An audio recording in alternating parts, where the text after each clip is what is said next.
मेरे बच्चों, मेरा अल्लाह कहता है कि जब वो दोनों बुढ़ापे को पहुंच जाए ना, माँ बुढ़ापे पे पहुंच जाए, बाप बुढ़ापे को पहुंच जाए, तूने झिड़कना नहीं। और सुनो आगे अल्लाह कहता है उफ़्यूं वला तनहरहुमा, और सुनो उनको उफ तक ना कहना, औ कुर रब्बिरहमुमा कमा रब्बियानी सगीरा, और हमेशा उनके लिए दुआ करना, हे अल्लाह शफकत का बाजू बिछाना, या अल्लाह मेरे माँ बाप के ऊपर में रहम फरमा, जिस तरीके से उन्होंने मुझे बचपन में पाला पोसा बड़ा करा। नौजवानों एक बात याद रखना, तुम जितनी नमाजें पढ़नी पढ़ लो, जितना कुरान पढ़ना पढ़ लो, जितना रोजा रखना रख लो, जितने बार हज करना हज कर लो, खुदा की कसम अगर माँ बाप रूठा है, नाराज है, तो ये रोजा, ये हज, ये सदका, ये खैरात, ये कुरान की तिलावत सब एक तरफ रह जाएंगे, उस वक्त कबूल नहीं होंगे जब तक के रूठे हुए माँ बाप को मना नहीं। सुभान अल्लाह। माँ बाप राजी, अल्लाह राजी। माँ बाप राजी भाई, माँ बाप राजी, माँ बाप नाराज। अब बताओ जिससे अल्लाह नाराज हो जाए उसका इस दुनिया में कोई ठिकाना है भाई? ठिकाना है? हाँ नौजवानों कुर्बान जाओ,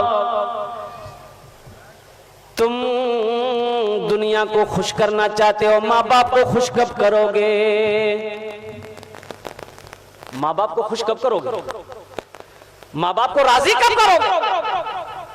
माँ अगर रूठी है तो माफी कब मांगोगे? बाप से अगर बेअदबी हो गई है तो माफी कब मांगोगे?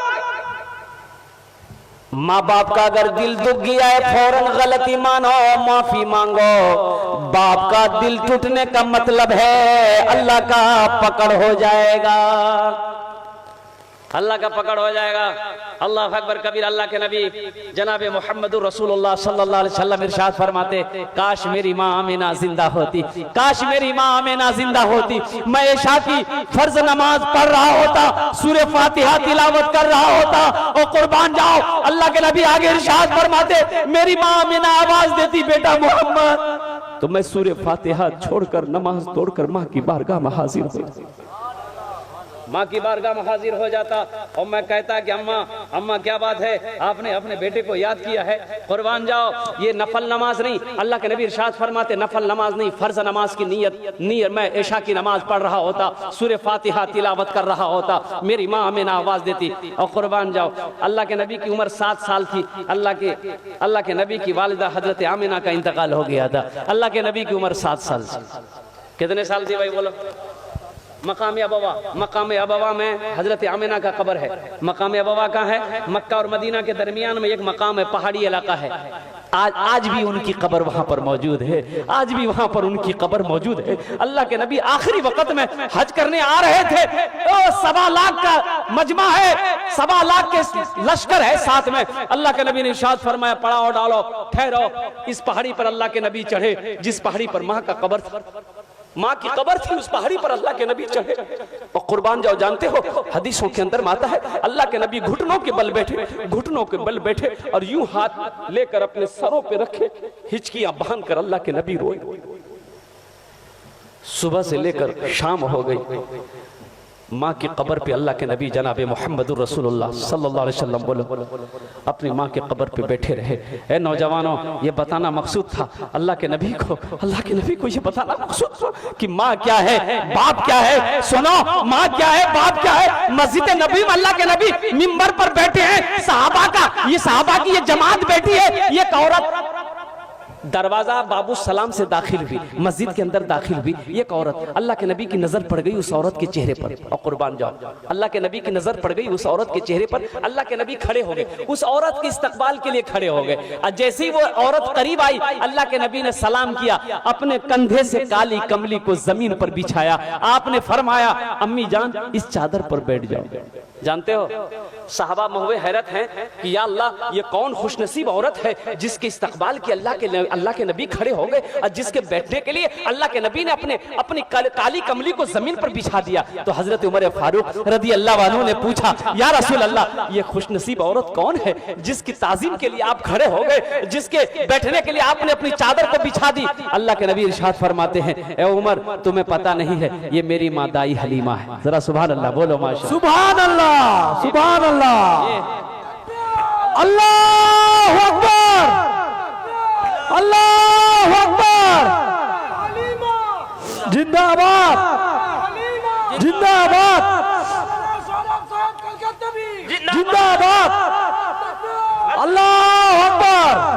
मकाम क्या है तुम्हें बताऊं, माँ की अजमत क्या है, माँ की अजमत क्या है तुम्हें बताऊं।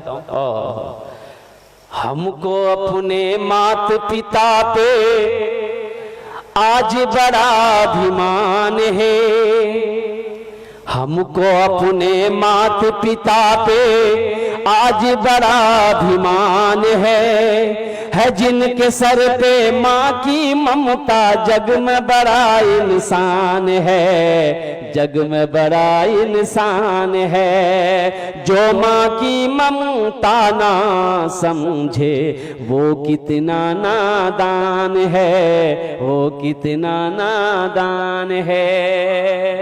एक नौजवान शादी करके आया, 3 महीने हुए, उसकी बीवी ने फरमाइश की कि अब हम आपके घर में नहीं रह सकते, ये बूढ़ा बाप आपका आपकी खिदमत नहीं कर सकते, अगर आपको मेरे साथ रहना है तो चलो मैके चलो, मैं मैके जाऊंगी वहीं रहूंगी, मैं आपके घर में नहीं रह सकता। ये लड़का बीवी का आशिक था, दीवाना था, बीवी की बातों पे आ गया, अपने बूढ़े माँ बाप को छोड़कर बीवी के साथ ससुराल चला गया, फिर वहीं से दिल्ली निकल गया। अब बताया गया अल्लाह अकबर, कभी दिल्ली में रहा और वो कांटेक्ट में रहा सऊदी अरब का, वीजा मिल गया, सऊदी अरब चला गया, सऊदी अरब से पैसा भेजते जाता अपनी बीवी के पास, माँ बाप की फिक्र नहीं। 14 साल गुजर गए।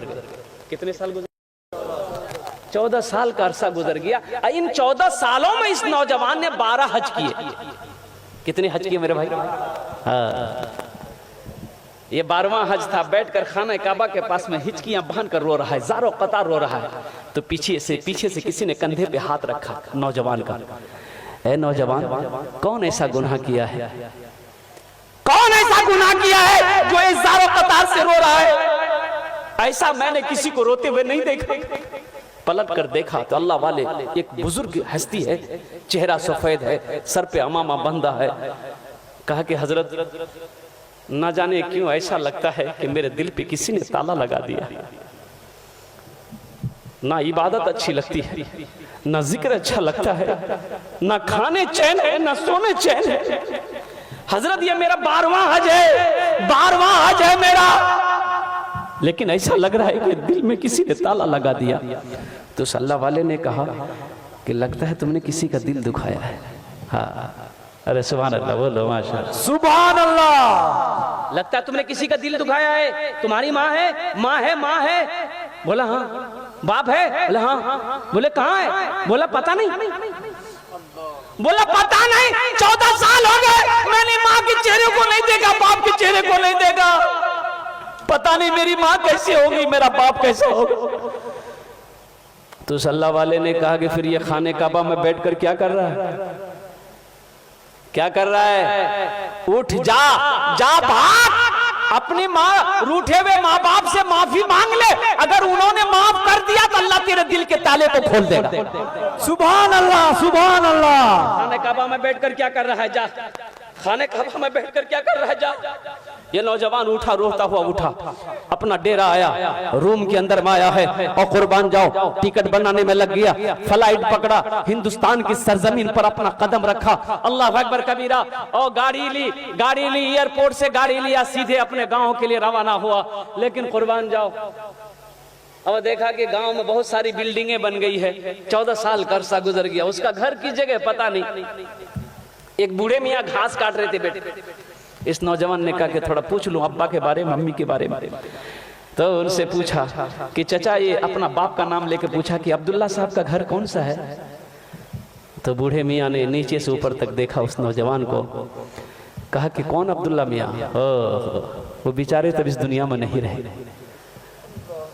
उसका एक नालायक बेटा था, अपने माँ बाप को छोड़कर चला गया। बेटा का गम बर्दाश्त ना कर सका, बेचारा इस दुनिया से रुखसत हो।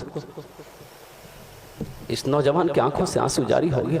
फिर वो नौजवान पूछता है कि उसकी बीवी का क्या बना? उसकी बीवी, अपनी माँ के बारे में पूछा कि उसकी बीवी का क्या बना? तो कहा कि वो उसकी बीवी बेचारी शौहर के मरने के बाद दूसरे के घर में काम करती थी, किसी तरह रोटी रोजी उनकी चलती थी। लेकिन अब सुने में उसको फालिज मार दिया है, बिस्तर पे पड़ी रहती है। जिसको होता है खाना लाकर देता है, जिसको नहीं होता खाना लाकर नहीं देता है। अब तो पता ये भी चला है कि उसकी आंखों की रोशनी भी खत्म हो गई। बस उनकी एक आखिरी ख्वाहिश ये की रट लगाती रहती है कि मौला उस वक्त तक मेरे जिस्म से रूह ना निकले जब तक कि मैं अपने बेटे के चेहरे को ना देख। ना जाने वो कौन नालायक बेटा है जो अपनी माँ को छोड़कर भागा हुआ है, अब माँ है कि उसके लिए जान कुर्बान करने को तैयार है। ये नौजवान ज़ारो कतार रोने लगा। ओह, कांपते हुए कदम से अपने आंगन में कदम रखा है। चारपाई पे देखा कि एक ज़ईफा, एक बूढ़ी सुकड़ कर बैठी। कदमों की आहट को सुनकर बुढ़िया ने आवाज लगाई, कौन है, कौन है? तो लरसते हुए आवाज में, कांपते हुए आवाज में इस नौजवान ने कहा कि माँ, तेरा गुनहगार बेटा तेरे सामने खड़ा। माँ कहती है कि बेटा मेरे करीब आ जाओ, मेरे जिस्म में रूह इसलिए अटकी हुई थी, मेरे करीब आ जा मेरा लाल। मेरी आंखों में रोशनी तो नहीं चाहिए जो तेरे चेहरे को देख सकूं, अपना चेहरा मेरे करीब कर दे ताकि हाथ फेर वो चेहरे पे, ताकि मेरे कलेजे को ठंडक मिल जाए। हाँ, पीते पीते दूध कभी चल में जब छुप जाते थे, पीते पीते दूध कभी चल में जब छुप जाते थे, खुद ठंडक में माँ सोती, गोदी में हम सो जाते थे। सुभान अल्लाह, सुभान अल्लाह। सो जाते थे। उस पल को याद करो ना मेरे बच्चों, जब हम छोटे थे, जब हम छोटे थे माँ की गोद में थे। ये हमारी माँ है बैठी, बहनें बैठी। आज इनसे पूछो कुर्बान जाओ, बच्चे पखाना कर देता गोद में, माँ को नफरत नहीं होती। माँ नफरत नहीं करती औलाद से, अपने हाथों से उस गंदगी को साफ करती है, उस गंदगी को धोती है। और कुर्बान जाओ, बच्चे की तबीयत खराब हो जाए, माँ की आंखों से नींद खत्म हो जाती है। जब तक बच्चा सो ना जाए माँ को नींद नहीं आती। बताओ सही है कि नहीं है? इंशाल्लाह हाथ उठा के वादा करो अपने माँ बाप की खिदमत करेंगे इंशाल्लाह। जलसा सजाने वालों, मेरे नौजवानों, बच्चों सुनो, अगर ये जितने बैठे हैं ना यहाँ पर, जितने बैठे हो, अगर एक ने भी अगर अमल कर लिया इंशाल्लाह, एक ने भी अगर अमल कर लिया तो कसम खुदा की जलसा सजाने वाले का जलसा सजाना मकबूल हो जाएगा, आने वालों का आना मकबूल हो जाएगा, मुकर्रिर का तकरीर करना मकबूल हो जाएगा और सुनने वालों का सुनना मकबूल हो जाएगा।